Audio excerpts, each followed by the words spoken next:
Since its debut in 1992, Mortal Kombat has been notorious for its gore and violence, specifically by allowing players to finish their opponents after beating them in a fight. For that, the series has been a constant target of criticism. From concerned parents to worried congressmen, the franchise has been involved in serious controversies, some of which came close to destroying the entire fighting game series. In this list, we'll look back at some of the obstacles that almost killed Mortal Kombat.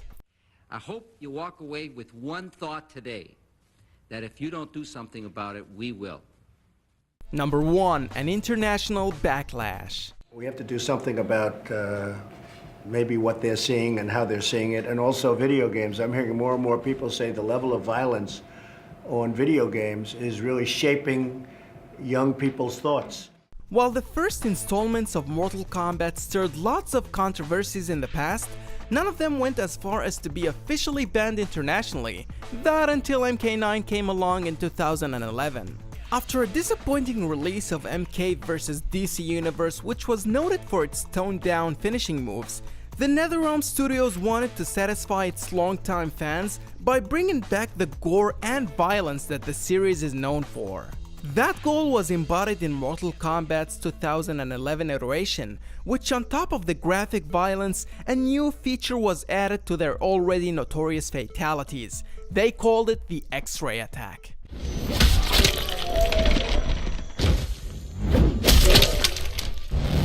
These attacks, along with the graphic violence, shocked the world once again, but this time, several countries decided that enough was enough. Countries like Australia, Germany, and South Korea all elected to put a ban on the title, which was unsuccessfully appealed by the game's publisher Warner Bros. Interactive. Despite the fact that the ban was overturned in most countries a few years later, some countries still have strict rules when it comes to video game gore and violence, and even countries like Japan won't see a release of the upcoming Mortal Kombat 11. I will destroy our enemies before they destroy us, starting with you. Number 2. Blood on the Carpet.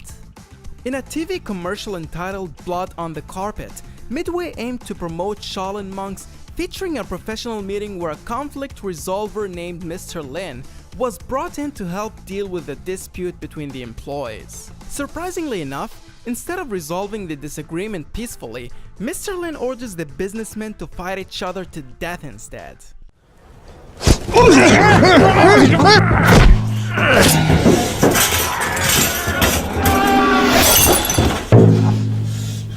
Finish him! As you may have anticipated, the Advertising Standard Authority publicly criticized the ad, stating that it condoned violence and even instructed the publisher Midway to pull the ad. In a similar commercial entitled It's in a Soul, Midway wanted to drum up interest for Mortal Kombat Deadly Alliance in 2002. This time, it featured real people going through life and putting their hands on each other for things like a handshake or a hug, but leaving blood prints behind.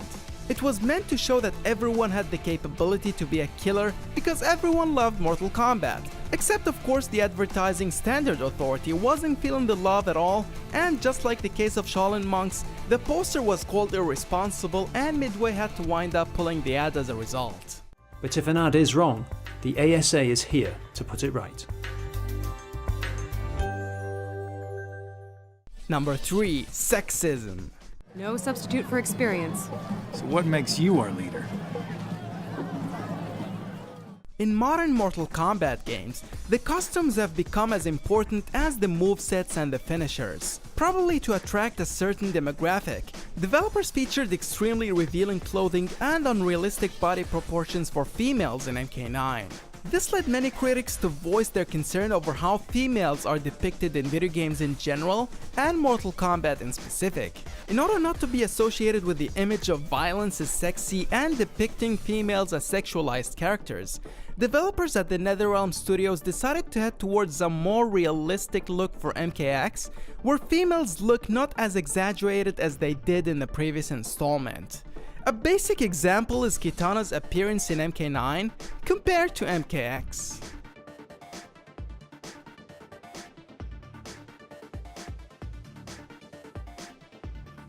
Number 4. The Limbo. It's panned by critics as one of the worst games in the franchise. 2 years later, John Tobias decides to leave Midway and start his own company, Studio Gigante. I was looking for an opportunity to kind of branch off and sort of retain a bit of ownership in the things that I create. Mortal Kombat rose to fame and earned millions of fans mostly during the golden age of arcade video games. However, after the first 3 iterations and the proliferation of home consoles, the franchise entered a state of oblivion for over a decade, until coming to light once again with the release of MK9 in 2011. Some argue that this happened due to John Tobias' departure from Midway in the late 90s. In case you didn't know, Tobias was the lead character designer on the first 4 installments, creating iconic characters such as Sub-Zero, Raiden, and Goro. His departure left the Mortal Kombat team scrambling, and Midway was eventually forced to utilize new character designers, who subsequently created some of the weirdest characters such as Draman, Cobra, and Suhao. Number 5. Mortal Kombat vs. the US Congress. Would you find Mortal Kombat, Yes. Night Trap?